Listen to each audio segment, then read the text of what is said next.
Welcome to Real Estate 360 Live with Ryan Sloper, the trusted name in real estate radio. Now, here's Ryan Sloper. Welcome back, everyone, to another episode of Real Estate 360 Live. I'm your host, Ryan Sloper. For those of you not familiar with the podcast, my guest and I will cover all angles of real estate, from interest rates to the economy to what's happening in Washington. Anything that affects you and your real estate decisions will be covered here. Like I said, week in and week out, we're going to dive deeper on a lot of these bigger issues. Really let you know with what the Fed real estate decision, the monetary policy that's out there, how does that affect, what are the implications of that in your local markets?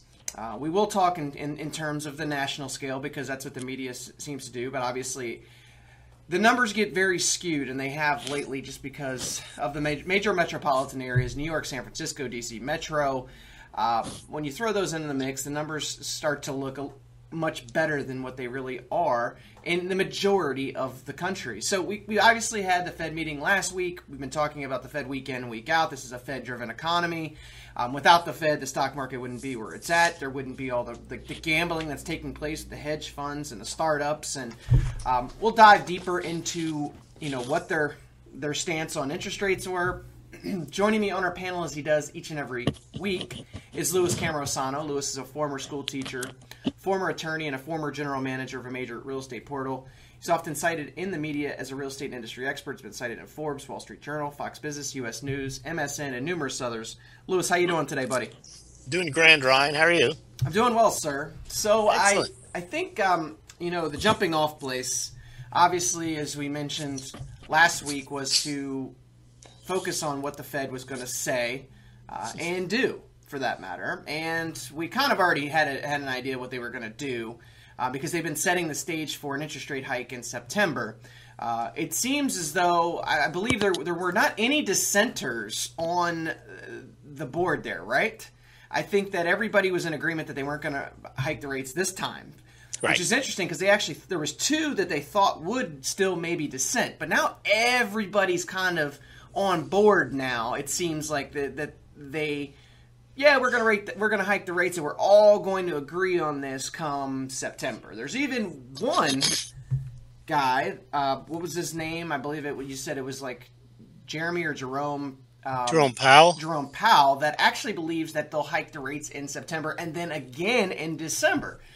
I don't think that that's going to happen because I think Yellen came out and said, hey, hold on now. Let's not take this too far because don't pay too much attention to this rate increase because the policy will still be broadly accommodative. So even when they go to make a move, the emphasis is always on, hey, we're here to backstop the economy, right? Don't worry. We'll make moves, but if it doesn't work out, we'll reverse course as fast as possible. I mean, that's essentially what she's saying. Would you not agree, Louis? Oh, absolutely. She basically said not to pay attention to a rate hike. She didn't know why markets were, quote, obsessed about it. She said it's no big deal if we raise rates because we don't expect there to be a mechanical raising of rates from there like they did under Greenspan when he ended the tightening cycle, when he ended the loosening cycle by tightening right into the mid-2000s, that she actually criticized and said that was not fast enough. But here she's saying, well, things are different. We'll do a rate hike, but don't expect us to do much from there. As you mentioned, we'll remain highly accommodative. Of course, the rate hike is dependent upon the data, but once they raise rates, doesn't matter what the data is. She basically said, don't expect us to raise them after that anymore. So she's basically saying we don't expect there to be good data. We don't really think there's that good data now. We need to see a little better data before we raise rates. But Ryan, they have decided to raise rates. There's no ifs, ands, or buts about that. They've signaled that. They're going to do that. And basically, I took away from her comments that near zero interest rates are here to stay. And we should just adjust to that because you've mentioned countless times the government can't really afford to pay that much higher rates, but certainly they can afford to pay slightly higher rates because all they have to do is issue more bonds with the principal. They pay off the interest. So basically, a rate hike now, as far as I'm concerned, is irrelevant because she said it won't be followed up with. They're only going to raise them to give room in case they have to, as you mentioned, to reverse them and lower them again and perhaps do another round of money printing. But basically, QE, zero interest rate policy, plus or minus, is here to stay. And the rate hike is already baked into the market. And we've seen interest rates go higher than their quarter point proposal, right? I mean, the 10-year note is up to, what, 2.5% almost? I believe it. Mortgage rates. 2.41, somewhere in there. Yeah, there you go. And mortgage rates are up. So it's already baked in. There's going to be no harm if they do it. I mean, all the people saying that there's going to be some big derivative disaster if they raise rates a quarter, that's nonsense. They've already adjusted to that. And, maybe the market will go down a bit. And as you mentioned, any serious market hit that happens, they'll just lower rates again, or they'll add liquidity to the market. Well, one of the big questions lately has been, why are mortgage interest rates, why are they rising? Well, it's twofold. A, they pretty much know that the Fed plans on hiking rates soon, and, everybody's kind of getting positioned for that. But also, the broader markets realize that there is inflation, right? That there is inflation. What's the arch enemy of bonds? It's inflation. So what happens is when people see this inflation and these yields are so low, people don't want to really buy in at the levels that they're at. So naturally, the market has started to drift back up. We've seen mortgage rates tick back up. And, don't think that, it was already pretty, of a stale real estate market. Now, the media will tell you otherwise. That we have new home sales for May up 546,000 versus the estimated, I believe, 525, and we had existing home sales at 5.35 million versus 5.26. We had jobless claims 267,000 versus 276,000. So what will they now? They'll beat the drum to, look, employment is on its way up, home sales are up, everything is headed in the direction we want. Fed can sit back and look, hey, looks like we have weathered the storm. The first quarter was an anomaly. Let's not pay attention to that. Let's get moving forward here to the second half of 2015 where, we expect things to really pick up. But you know what? We're going to really pay attention to the data because the data will tell us what we should and should not do. And in the meantime, we'll make the token rate hike come September and see how things shake out. It's much of the same, Lewis. It's actually just aggravating to me because, at what point does anybody just say, you know what, who cares what the Fed says? Or and in reality, I guess they can't because the hedge funds, the big banks, all the guys that know that they could potentially be bailed out by them, they don't want to say or go against the machine, right? They don't really want to. Because they may need them again. They probably will need them. Inevitably, markets want to be deceived by this whole thing because they're on their side. They don't want to believe that things are bad. They don't want to believe that there is no solution to the Greece problem. They don't want to believe that the economy isn't strong. They want to believe what anyone is going to tell them that's going to make the stock prices go higher. Yeah, we've got... We got gold. Let's see. Gold's at $11.76. We got oil at $61 a barrel. We've got the Dow Jones yesterday looked like 18,144. Nasdaq 5160. S&P 2124. We've got mortgage interest rates that are somewhat on the rise. These numbers are not strong though. For new home sales to be up 546,000, that's really not much. And what actually slipped was the new home starts in May, right? Right. Now. By the way, Ryan, that was only 1 month. I mean, the prior months were very bad, and the real increase in home sales was in the Northeast, and that's because they were dismal because of there was bad weather January, February, March, April, and so on. So those numbers, while they're up, they're 1 month only, and they're mostly strong in the Northeast. Well, and you know what? We also do see that, typically in the spring, like May is a pretty strong month year over year most of the time. You got basically where kids are going to let out of school in June, and a lot of the time people are starting to settle in May. Their first payment's not going to be till July 1. It gets them time to move into their new house over the next month. So, seasonal wise, I think that May is typically a strong month anyway, and I would probably pay a lot more attention to what's happening in June and July. A lot of the word on the street from a lot of agents that I've spoken to lately, stuff is sitting again. Well, you're right, because we're going right back into the summer market. You couple that with the beautiful low interest rate environment that we've had for some time, everybody would expect for everything to continue on, but it doesn't. This has been the story for 6+ years now. It's up, it's down. It looks like it's moving, but it's not. I don't really know how to explain it. Well, ask the Fed; they'll tell you. We're not quite out of the water yet. We haven't gotten to the point that we need to for us to have this sustained growth pattern, and we won't, because as long as there is this meddling in the markets, as long as the Fed controls everything, as long as they manipulate policies and are able to turn on the printing press anytime they feel like it, we will continue to have these bubbles that are formed that eventually burst, leading us right back into, if you want to call it, we never really came out of the recession, if you ask me. It's not your usual environment where you have a high stock market, but everything else is really not moving. We don't have any wage growth. Jobs are not plentiful. Part-time jobs are, if you want to work 3 or 4 of those.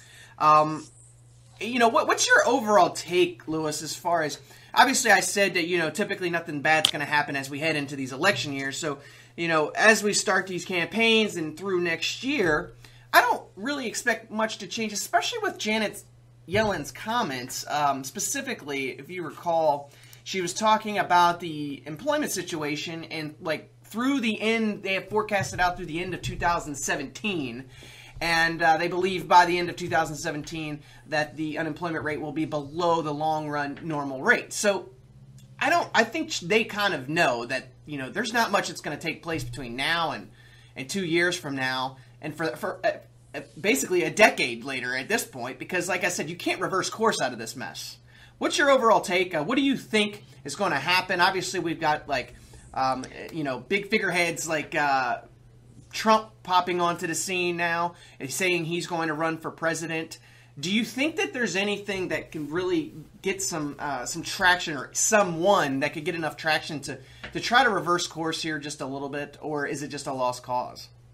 No, it's a lost cause. You cannot expect one person, unless he is given or seizes dictatorial powers, to change things in a country that basically runs the world and at a minimum has 350 million people to deal with. So it would have to be, any type of political change would have to be not just from one man, and it's not going to come from one person who's not even politically affiliated. It would have to come from a groundswell of movements at the grassroots level nationwide.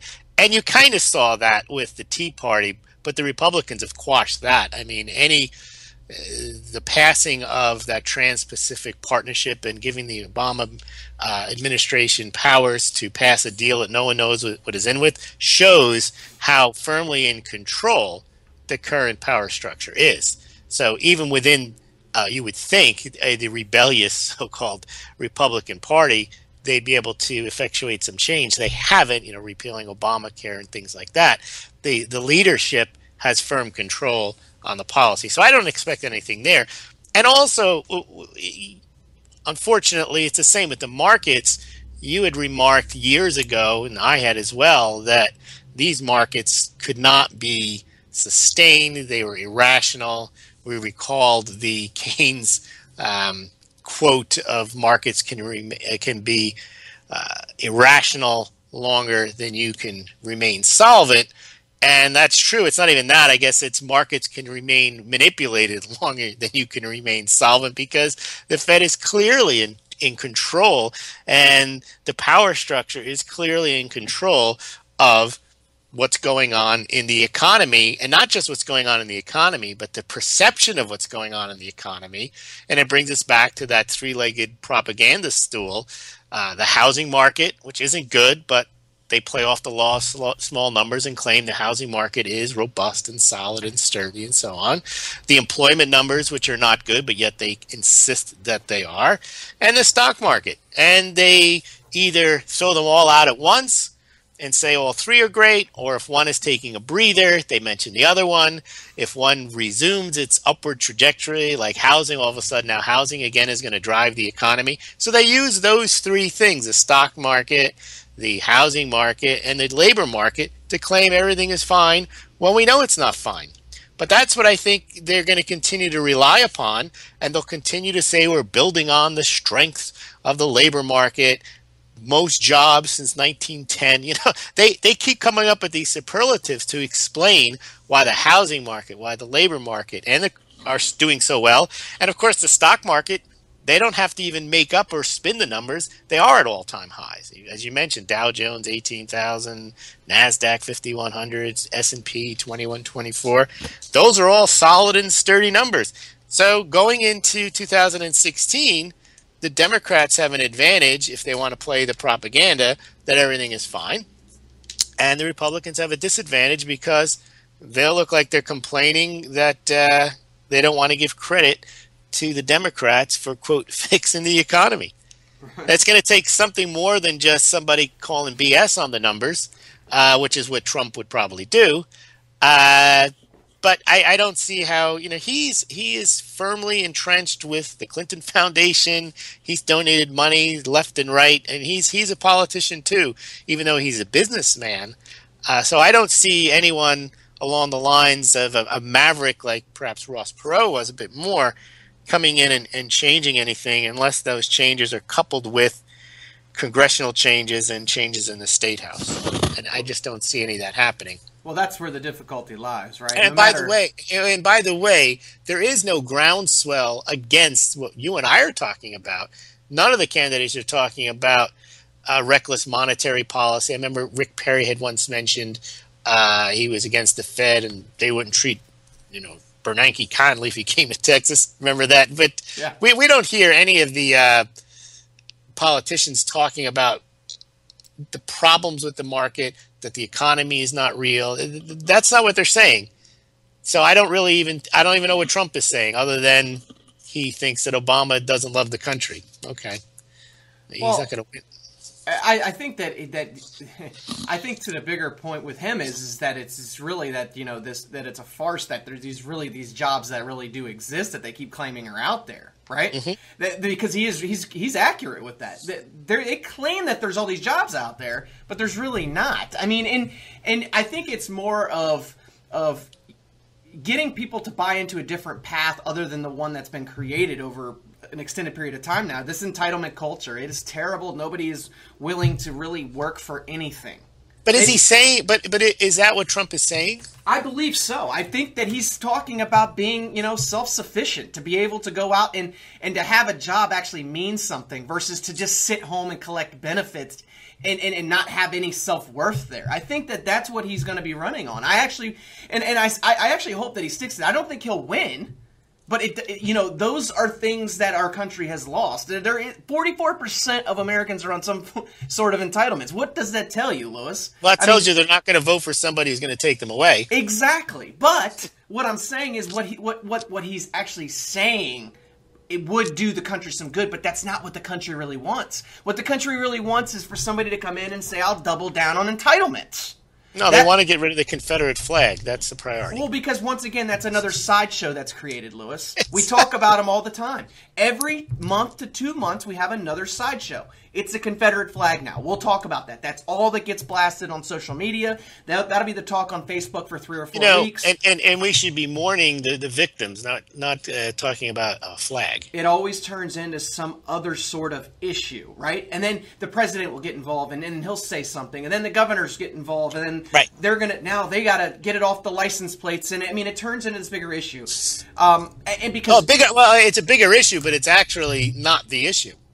Of course, but we've seen this month in and month out, that this is what takes place. We talk about it all the time. We've got Greece over there. This Greece issue has been going on for how long now? Forever. 2010. Yeah, for 2010. But it's what happens when we don't want to focus on what's taking place here in the United States. We just say, well, look at Greece. Look at Greece. They're worse than we are. You know, one of the frustrating things to me as well. So one of the things that Ellen was basically asked was, like, what sort of economic data would suggest that it was time to raise rates, right? Her quote, "It would be wrong for me to provide you a roadmap that was as simple as if the employment rate declines to X. A range of factors must be considered," she said, "from the pace of job creation, a labor force participation rate, part-time employment for economic reasons, job openings, the pace of quits, wage inflation, and other indicators to the state of the labor market. We agree labor market slack has diminished to some extent since their previous meeting and over recent years. Obviously, we've made considerable progress in moving toward our goal."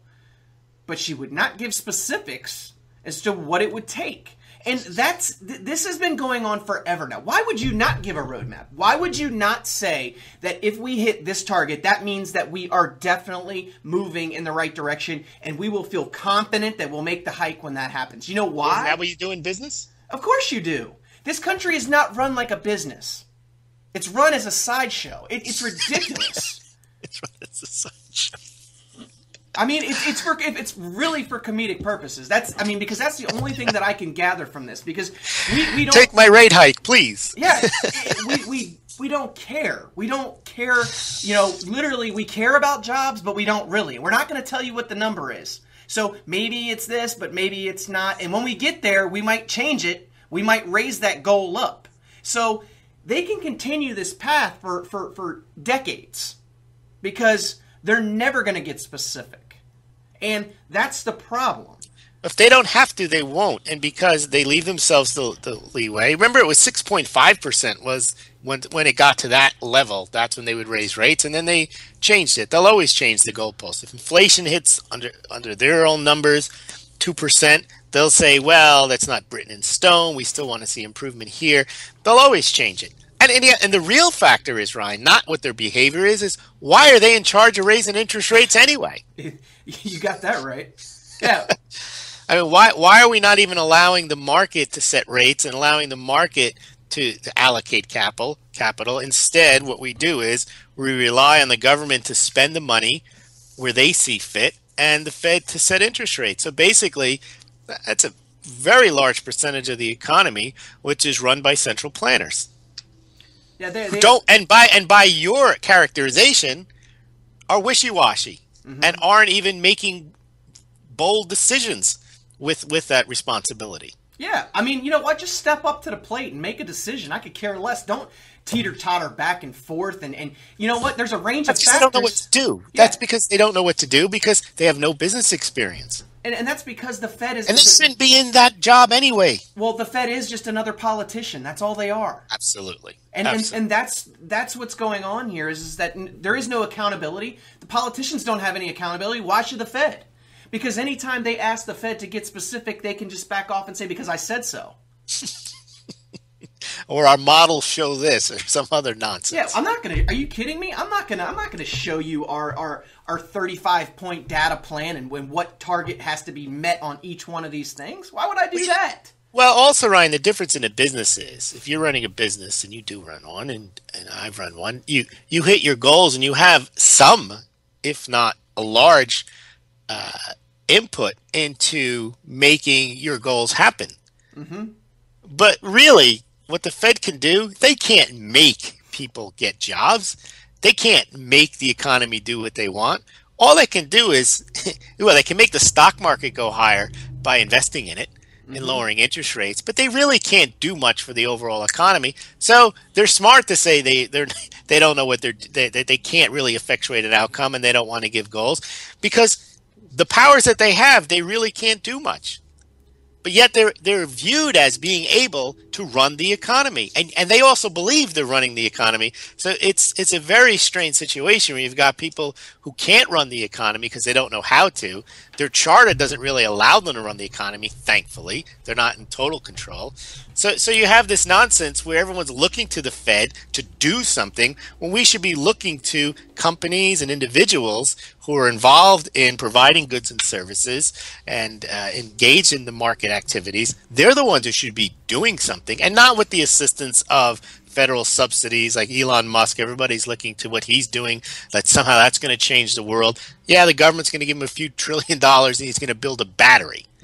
Okay, well, who knows what else would come about if that money wasn't spent by the government, if people were actually spending money and competing in the marketplace, trying to provide goods and services that eventually provide a better way of life, a better economy, and more jobs and wage growth. We're not getting that. No.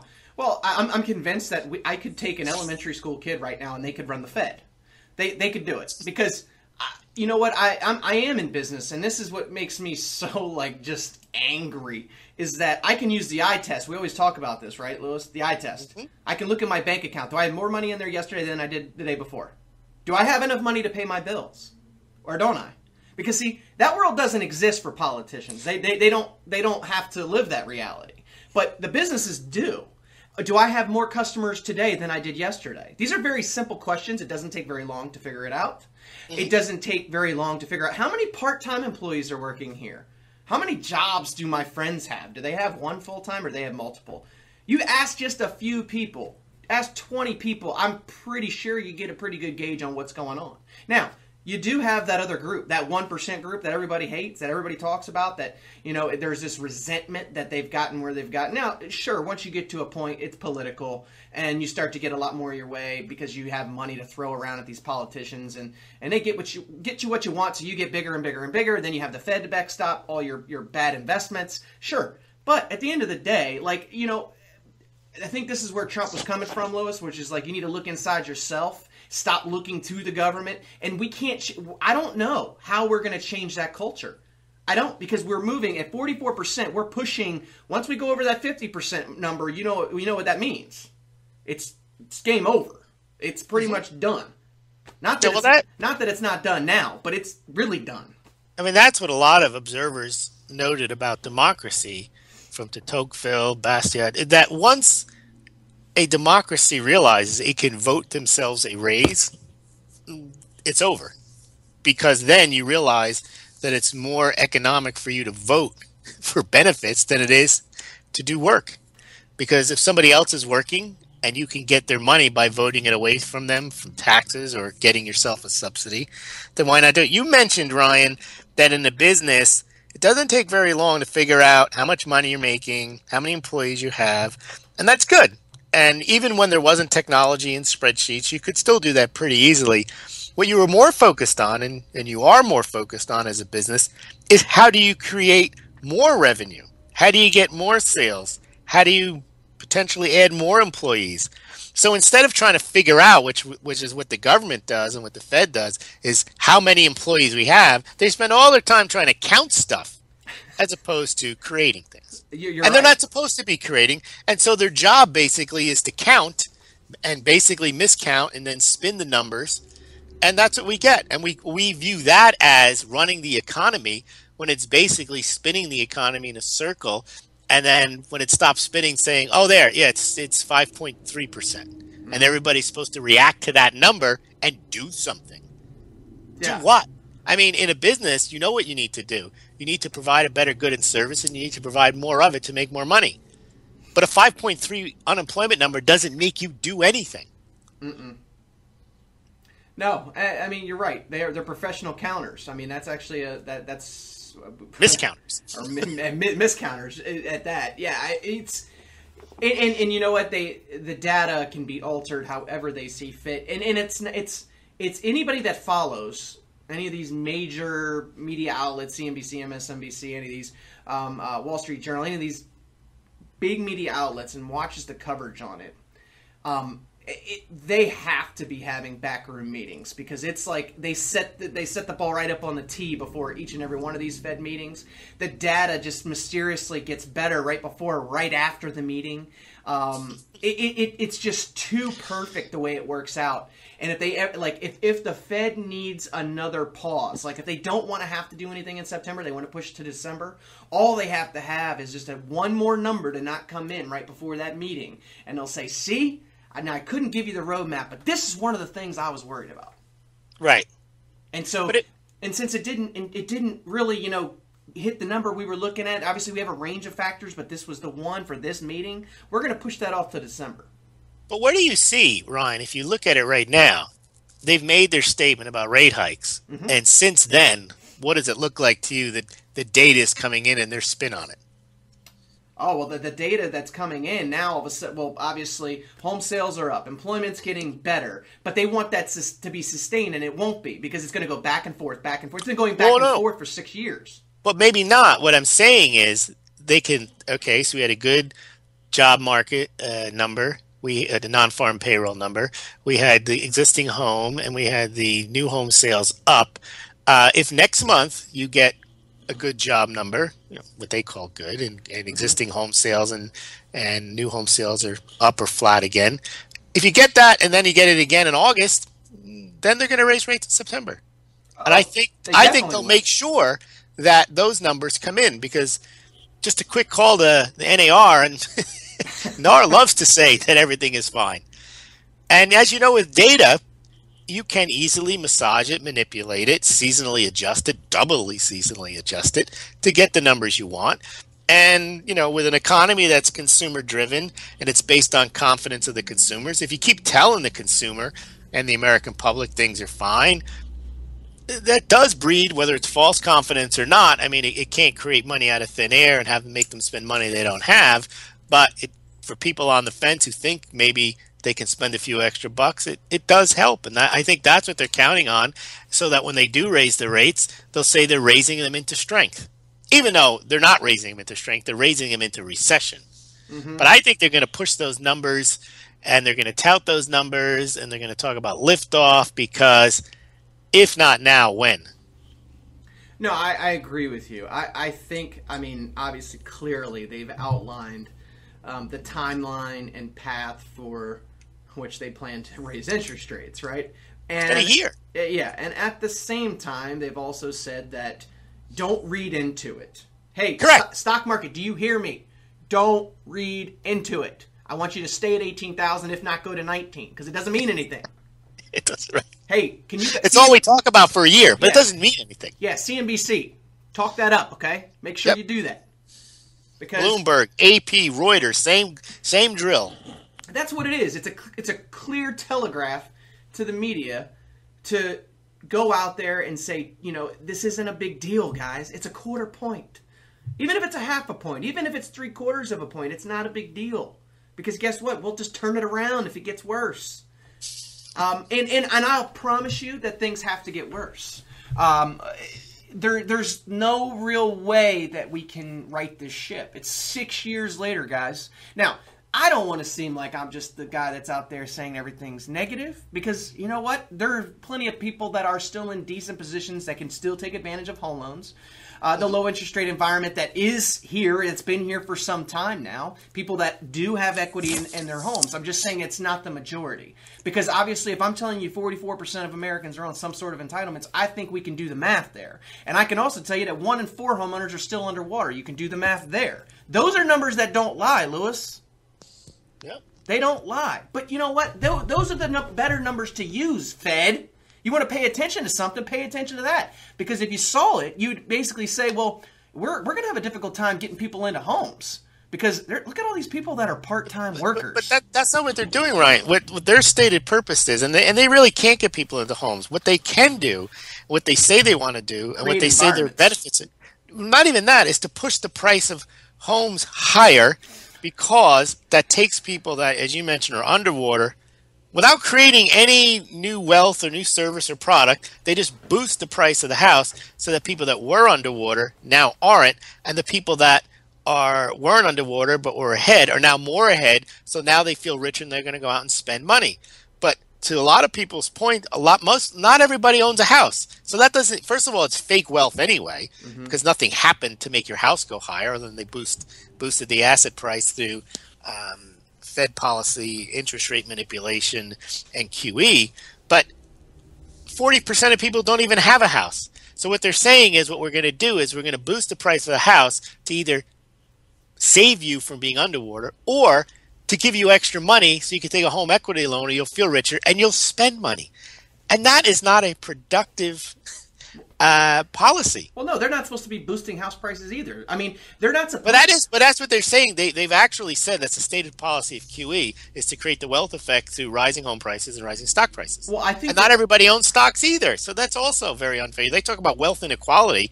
QE creates wealth inequality by pushing money to the top, to homeowners and stock owners. While they can claim they have a dual mandate to do two things, they really are, though, doing everything. They don't have to say they are, but their intentions are to try to keep interest rates low, to create these environments. They don't have to say that's what they're doing, but that is what they're doing. They're creating an environment. Now, what happens is, on the flip side of that, you have the government agencies, these regulatory CFPB and everybody else that's actually putting downward pressure on prices at the same time. So because what they don't want to happen is they don't want that bubble that's created. So how can you do that? Well, you have appraisal problems, right? I've told you about that, Lewis, a couple months ago. Yes. You know what's interesting? I'm hearing more and more across the country from agents now. I'm having appraisal problems. Why is that? Because they come in, they create their little Zillow formula like the Zestimate that now lenders have. They overlay that, so if it's not within a certain tolerance, don't be surprised if your appraisal is going to come in low. So it's great that you're trying to boost prices up, and they'll just counteract that with the regulatory stuff on the other side. And, you know, at the end of the day, it's really, can you afford the house? Can you? If you can, then you should buy. You should take advantage of the low interest rates. Right. We've been saying that for 6 years, but that's never what they say. But that hasn't it's raised house prices, but it has not increased home sales, because existing home sales are at levels, still at the 2000 levels, and new home sales are still mired in 20, 30, 40-year lows. I would expect for the job situation to get worse. I wouldn't expect for it to get better. I think people are going to continue to hire on part-time work. I don't think there's going to be more full-time employees. Yeah, in the startup world, and see, this is where it's so interesting, because you can get investment capital from, 15, 20 investors. You got $1 million all of a sudden, so that maybe last you a year or two, and you can pull some money out of it for yourself. But these are to me, they're not real business. See, I have respect for somebody that can actually 1 year in turn a profit in a company, a real money. Not the fake stuff. Not the stuff that the Fed has in the printing press sitting back there. You know what I mean? Yeah, but that's the bulk of our money, though. It is. It's fake money. It's fake money. That's what reflects the bulk of our wealth, which is not backed by anything. It's not backed by hard work, innovation. It's just backed by they printed it up. It's not even backed by a commodity like gold or oil. It's just basically that's what they've managed to print up and hand out. Mm-hmm. And allow people to have access to. But when you buy a house, that's not an investment. I don't mean it just from the point of view of an individual. They don't really have an investment. It doesn't really add to the productive capacity, the innovation of the nation's wealth. You're just paying more for an old house, a used house, when you go out and you're able now to do that. And maybe your quality of life is higher because you owe money to live in a house, but nothing new has been created. And in terms of jobs, maybe a realtor has a little extra work. Maybe you buy a few home improvement trinkets at Best Buy or Home Depot. But when you move a lot of money into housing, not new homes, but existing homes, there's not a lot of economic activity around that. There is some, of course, when you throw trillions of dollars at it, but if you had thrown trillions of dollars at investing in productive capacity, like new companies, and not the new companies that they invest in now, which really don't require any investment. This require you have a computer, a business plan, and a VC backer. I'm talking about companies that actually produce stuff. That money is not going in those types of endeavors at all. Mm-mm. And that's the shame of the economy. And I don't know if anybody's talking about making America. It's interesting. The one who is a socialist, which is Bernie Sanders. I mean, he's talking about bringing manufacturing back, but he's trying to do that by government fiat, I think. He wants to create jobs in America. He'd probably want to put tariffs and end all of this subsidy of China who make goods, but that would just be a disaster because we can't afford to make and buy the stuff we make here, not at probably the, quote, living wages he wants to make sure that the workers get. So I just don't see how you fundamentally restructure the economy without just leaving it alone. I mean, I think Coolidge, Eisenhower, those types of presidents, they're not given enough credit for not doing that much. Yeah, That's really what needs to be done. I think a guy like Trump would want to put in sweeping plans and programs and infrastructure. I think we've had too much manipulation, too much central planning, too much trying to figure out what to do, rather than allowing, if you believe in the American people, the genius of the American people, the exceptional American character, then let them just go and do stuff. Cut taxes, cut regulation, and let's see what happens. But they don't believe in that, Louis. And if there is if there is a disaster and the free market creates these imbalances, well, who says you can't go back in and government intervene and meddle all you want, because that's what you know how to do. So it's not like there's no turning back if that were to happen. Yeah, but see, I don't think that they believe in the genius of the American people. Because they believe in the genius of themselves. Exactly. And so there's no way that I get it. The quote, less is more, right? Less is more. That should be what somebody runs on, right? Less is more. Because I'm not going to do anything. I'm going to let you do stuff. Right. It's not about me. It's about you. That is what should get pushed out there. But unfortunately... But by the way, Trump, there's no way he's going to say it's about you and it's not about me. He's going to say it's about me. And I have the answers because I'm Donald Trump. Well, of course. I mean, every politician's going to have to come out and say that, they're going to be able to get it done. And, I mean, he's going to basically use his business background to push that forward. But you know what? I'd rather have somebody that has some business background pushing the country forward versus somebody that doesn't. Oh. Of course. I mean, how do you think you get into a mess like this? Now, the reality is when he gets into a room with a bunch of other politicians and he thinks that he's going to be able to get his way just because he's sold all this real estate, it doesn't work that way, right? And you won't be able to say you're fired just because he disagrees. No, but and that's what I'm saying. It doesn't matter what person gets in there, whether they're a businessman or they're just strictly a politician or they're an educator, whoever it may be, they can have all these grand ideas, but the reality is once they get in office, like I said, there's a group of guys in black suits that surround them and tell them, whatever you thought this was, it's not. Right? And we work in tandem with the Federal Reserve. Did you know that? So it's whatever they say, we just gotta go along with them. Well, I don't know. That's an interesting question. I don't know who controls whom. I think they all work together. I don't think the Fed calls the shots, but I think the bankers call the shots. The shareholders are the too big to fail that own the Fed.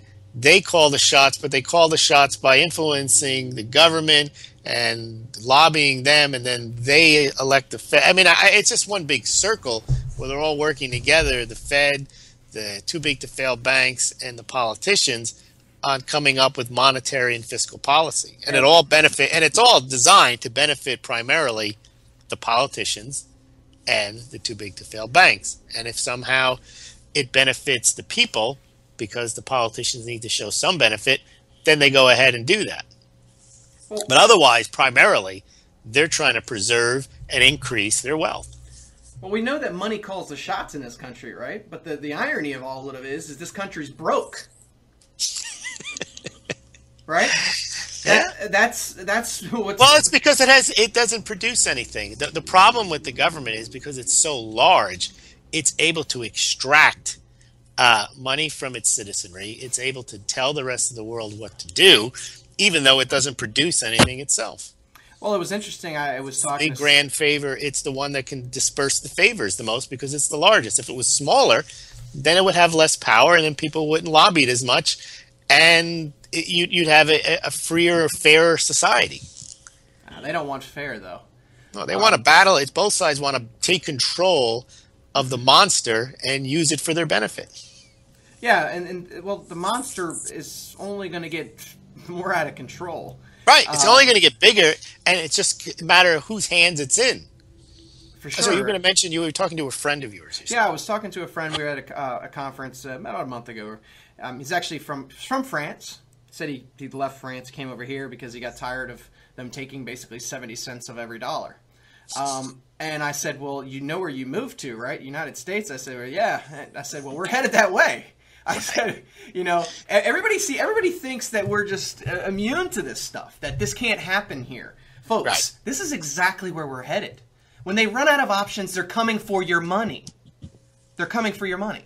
There's not a way around it. See, you can get very creative with the Federal Reserve and what they're doing here. But at some point, you got to pay up. And that's not so far away. I think that France is much much smaller in comparison to the size of the United States, right? So we might get away with things for a lot longer here. We can kick the can down the road a lot further and longer than anyone probably imagined. And France also has a culture that accepts socialism and certain principles. Well, apparently we have one that's coming. But right, exactly. The only thing that's prevented is that we've had, supposedly, that the United States is a constitutional republic. And in fact, if you remember, in the 50s and 60s, communism was the main enemy of the United States that had to be fought.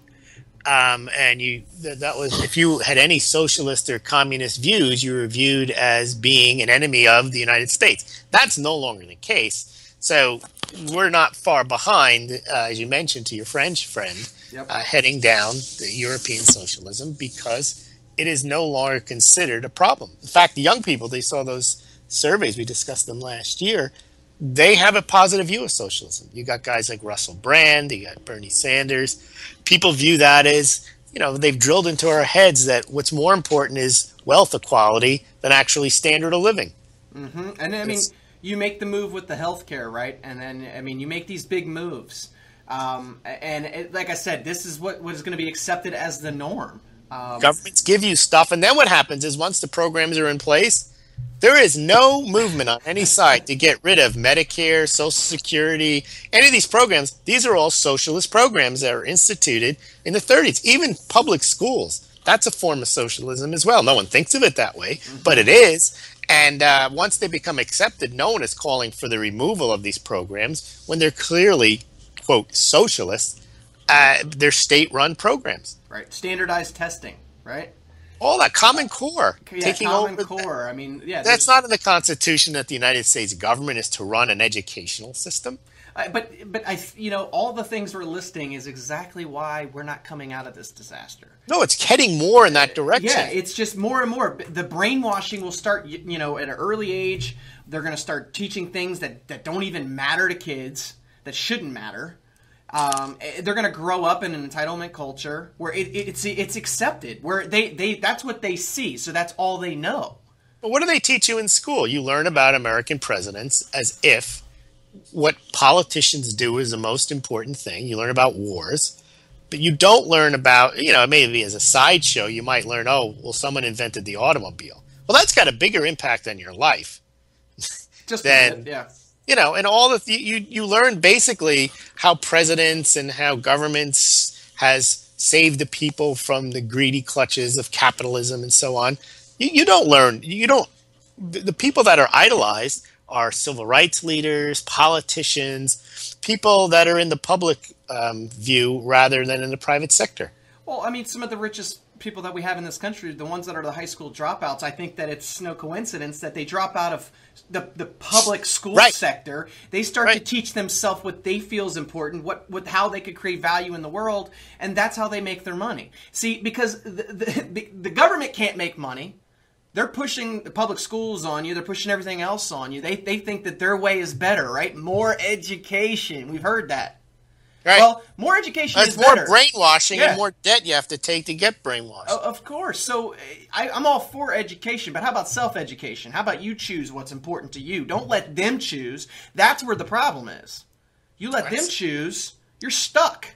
No, most people don't want to choose, Ryan. They've been told all I have to do is continue to have this information poured at me that I have to pay and borrow money to get, and then somebody will respect that and give me a job. Well, rather than I'm going to learn something that I think will help me either be a better person, a better employee, a better entrepreneur. And this trickles down. Not what they Well, yeah, and it trickles down to real estate as well, right? They told me that I just need to buy a house, right?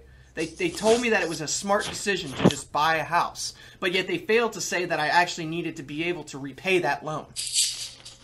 Well, I heard there's a program that if I can't repay it, Yeah, they'll bail me out because that's what they did for Joe up the street. Mm-hmm. Well, there's a program for everything, a government program, and that's why people respect the government more than people who run businesses, because it's hard for a business to cut you a deal because they have to give you their own money back Whereas the government, it's not that hard. You vote for them and they'll give you somebody else's money. It's the truth. And you don't care where it came from. All you want is your money back.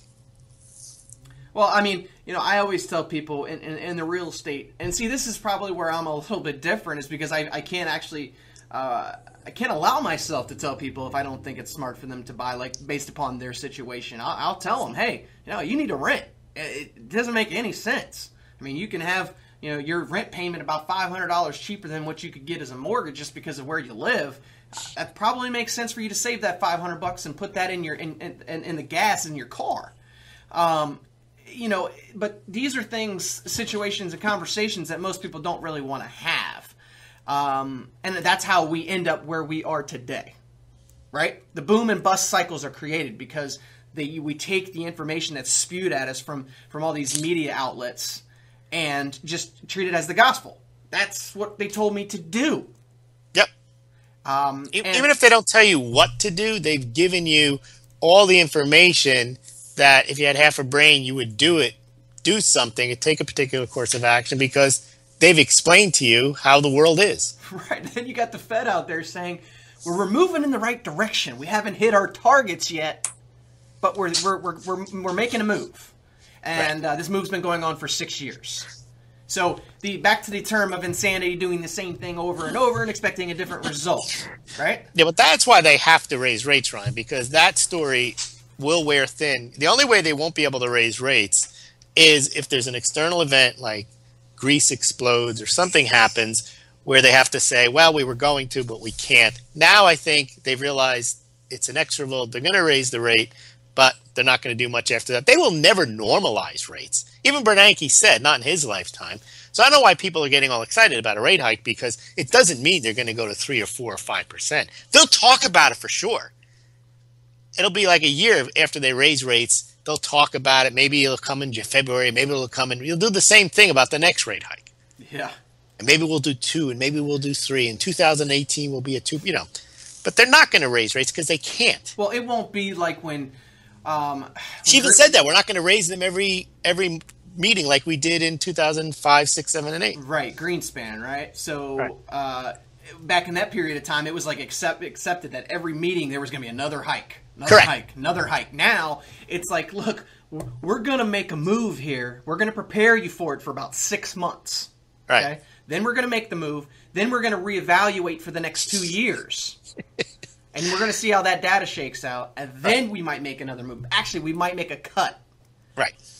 That's why they have to raise rates, to give them leeway to cut again. Well, it's a credibility play, right? It has nothing to do with them believing anything that the economy is actually getting better. It's just a credibility play on their part to say, you know what, we need the rest of the world to look at us and say, hey, United States has their stuff together. Correct. And it pays interest, and the dollar is strong. And yeah, we need money to come pouring back into our treasuries again. We don't want the Fed to have to do it. Yeah, the Fed already printed $4.5 trillion. Right, which that's not going anywhere. This is a. Well, by the way, they did say in the meeting. She did say in the meeting, we have no intention of selling off our balance sheet. They can't. Who's going to buy it? That's accommodated. So what if they raise rates? They still. It's not the way you actually. You raise rates is not by this symbolic Fed fund rate hike. Is you start selling stuff. Yeah, just don't. They're not selling anything. Don't talk about it, right? Just do it. But they no. What I mean is that by actually being in the market and getting rid of all those securities and selling them, that would cause a rate hike. They're not going to do that. Oh, they have no interest in doing that. No interest in it. So all they're going to do is by fiat raise rates. Mm-hmm. They've already been raised by the market anyway. So I don't know why this is even a big deal. Well, it's unfortunate that we have to make the Fed such a big deal on this show. But I mean, as I mentioned at the top of the show, it was that, unfortunately, this is what our economy is now revolved around for the last 6 years is every word that the Fed puts out there, whether they write or they talk, they speak. I mean, it doesn't matter. This is what people focus on. We have to continue to focus on it. And, for the most part, a lot of what our show is talking about is that the failed social programs that are out there, that education's not the answer, that, hey, less is more. Government is not necessary. Let the markets create. Don't do it for them. But I don't think that we have it in us to be able, like you said, enough of those groundswell movements that rise up to be able to overcome this. No one's even talking about it. Well, so no, why anybody? But you know what happens? Who was the last one that started talking about it? Ron Paul. He started talking and really started pushing with his book and running, and they buried him. They buried him. You can't talk up against the machine. Well, that is a message that they don't want to hear. No one has the power structure has no vested interest in hearing about doing less and government doing less and fewer subsidies and less credit and so on. That's never going to happen unless it's forced to happen. I don't mean forced by revolution, but I don't mean like that. I mean unless the market just totally collapses on them, and even then they will try to reinstitute the same type of structure. Yeah, I can guarantee you if somebody starts talking about audit the Fed again, that person, you won't hear a peep out of them when we get around the election. Well, especially if they're going to be able to tout the narrative that, look what the Fed saved us. I mean, that is courage to act, Ben Bernanke. That's basically what they're trying to say is, look, the United States is able to raise rates. What? There's something wrong here. Wait a minute. They're able to raise rates. They printed $4.3 trillion and lowered rates. So now they're able to raise rates? You know, it's like saying they burned down the entire village, but we're the only one who are building a tent. Yeah, I mean, look how productive we are. It'll be interesting to see how. I mean, I'm still firmly in the camp that I think Hillary's still going to pull this out, just because I don't know. The people that have voted for Obama will want to continue this entitlement culture. I don't think that it's going to change. I don't think that there's enough movement out there that there's enough people that actually want to see this changed. And I think we'll move that number from 44%. It'll be pushing over 50% within the next year and a half. Well, it's not even that. I think people are clueless. If you think about it, they have no moral compass. Forget whatever. I don't even know what Hillary Clinton's policies are.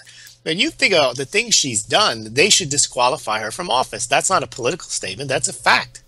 You don't delete 30,000 emails and claim, oh, I needed 2 phones because it was convenient, and I thought I'd just create a server in my basement because what difference does it make? I mean, those are basically a total disregard for anything, and it's probably illegal. And the fact that people are willing to even vote for it. Same with Jeb Bush. Not that he's a criminal, I don't know anything about it, but I mean the fact that he's the front runner. Why? Only because the media has pushed him forward and people are like, oh, okay, so he's the guy we're going to vote for on the Republican side. People have not taken independent views. They're spoon-fed these views, and they're told that Hillary doesn't really have a problem. This is just a matter of perception, and once she gets her campaign up and running, she can handle these charges better. Mm-hmm. Instead of just saying this like they used to, the media used to do their job when they went after Nixon and they did independent reporting. They found out what he had done wrong. They publicized what he had done wrong, and people were outraged.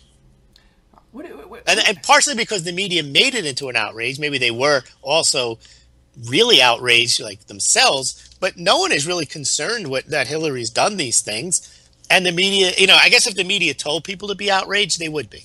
Well, no, I mean, deep down, probably people are concerned, but the media's not going to put it out there like that. And if the media doesn't put it out there, then it's not an issue because she's still polling, like she would beat all the Republican candidates. Well, I mean, you can say that it's ignorance, right, that people don't care, but they're not voting with their head, they're voting with their pockets. And so if they keep getting stuff to them, like whether it be... There's that too. You know what I mean? But the only thing is, but it's not like the people that Hillary Clinton is charted up against is trying to take their stuff anyway.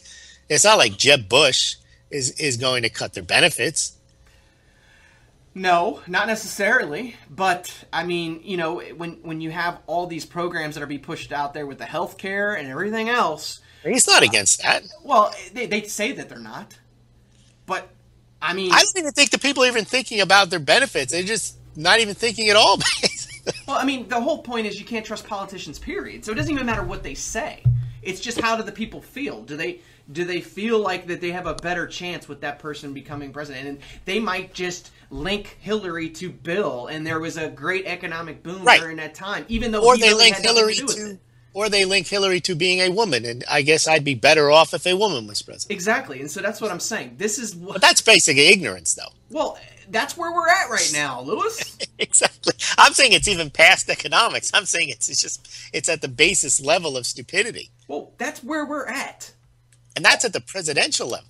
presidential level, the Federal Reserve, you name it. It's what all I the way mean by the across presidential board. level. That's where most people, if they're going to pay attention at all, that's where they pay attention. Well, and yeah, because it's basically, hey, you know, if I'm going to vote, if I miss all the other local ones, I'm going to vote for the president. Right. Because the other ones don't matter. On the basis on which they vote is, you know, they talk about low information voters. I think it's no information voter. I would agree with that. The information that they are getting is probably from Facebook if they see anything, or social media sites, which is all slanted. It's all driven by, you know, ads and media. You know, we can't. I don't know. I feel like that this is basically a lose-lose proposition, no matter how it shakes out. I just think that the Fed will continue doing what they're doing, which is going back and forth, never taking a real stance, never really saying, you know, what the inevitable is, which is this is going to crash. It's all going to come tumbling down at some point. We just don't know what the timeline for that is. But I don't think they care because if a crash, you know, it's don't let a good crisis go to waste. They don't care if things crash. That's another reason why I think they'd raise rates. They don't care. If there is a crash, that gives them more power to act, to take more power. It gives Congress more power to institute whatever they want, whatever programs they weren't able to get through. It's just like after 9/11, they were able to get through the people actually asked them to put these programs into place. More programs, please. More programs. Exactly. Because we've been conditioned to think that all problems are solved from a monolithic entity that is 300, 800, 3,000 miles away from us.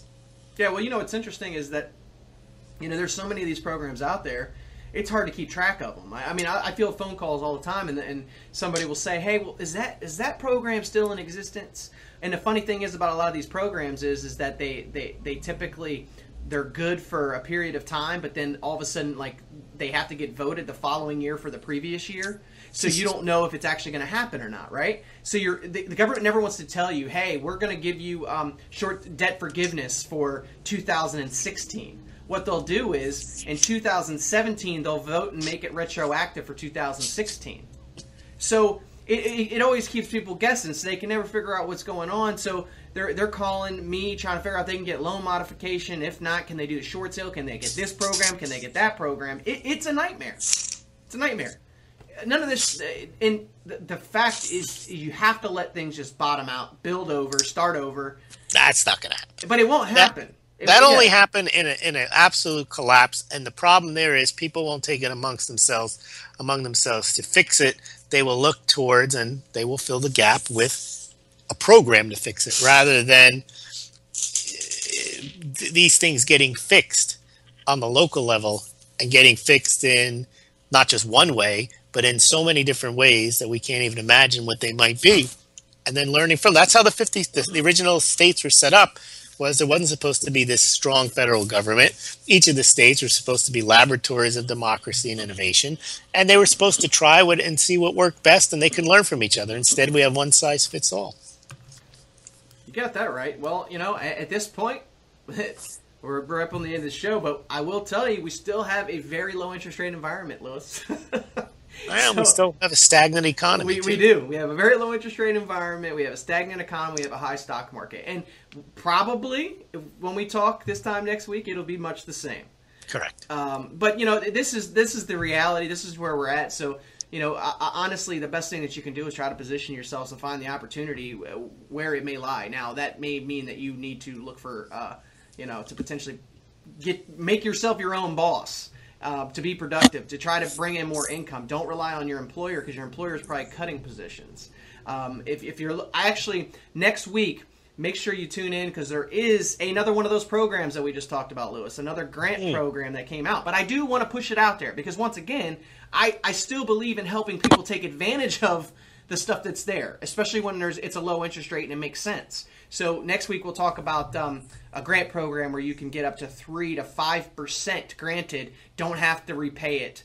I'll give the list of states across the board, up to $125,560 in income you can make. So it's reasonable. Won't matter for some of the obviously the high areas like Washington D.C. Metro, but some of the suburbs and the surrounding areas it would work for. So make sure you tune in next week, and I'll touch on that program. Free money, guys, free money. Lewis, I want to thank you again for coming on. Thank you. Give our listeners your blog so they can check out any posts that you have up this week. Sure. Smallgold.com, SMAULGLD. There's generally something up there 3 or 4 times a week on gold, silver, Federal Reserve, and the economy and real estate. So please check it out, smallgold.com. Thank you, Ryan. Thanks, guys. Thanks for listening. Don't forget to subscribe, download, share on iTunes. Search Real Estate 360. Leave a review there. Also, you can stream live at realestate360live.com. Take care, guys. Until next time.